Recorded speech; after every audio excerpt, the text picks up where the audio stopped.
Viral di media sosial TikTok, video memperlihatkan seorang pria parubaya diduga pemulung berdoa di tengah jalan.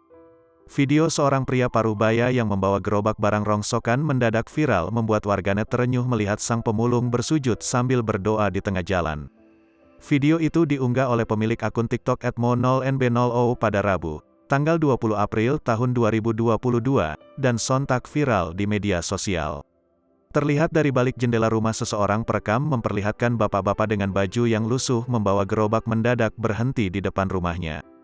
Bapak yang mengenakan baju usang itu tampak begitu khusyuk berlutut dan mengangkat kedua tangannya di tengah-tengah kendaraan yang berlalu lalang di kawasan sekitar jalan. Insecure sesungguhnya lihat yang lebih membutuhkan tapi sabar dan ikhlasnya melebihi yang berkecukupan, tulis keterangan dalam video. Usai berdoa, bapak tersebut kemudian melanjutkan perjalanannya dengan menarik kembali gerobaknya yang dililiti kain ke lehernya. "Ya Allah, lancarkan rezekinya," ungkap pengunggah video dalam keterangan caption. Sontak warganet pun dibuat ikut menangis terharu atas apa yang dilakukan bapak tersebut di tengah perjuangannya bekerja mencari uang untuk kebutuhan hidupnya. Setelah videonya viral, banyak orang yang menitipkan donasi untuk pria tua itu. Terlihat dari video selanjutnya, pekeram bersama kerabatnya bermotor mencari bapak tua tersebut di jalan. Donasi terkumpul Rp50 juta. Diketahui, akun TikTok wanita yang merekam video itu mendadak kena ban.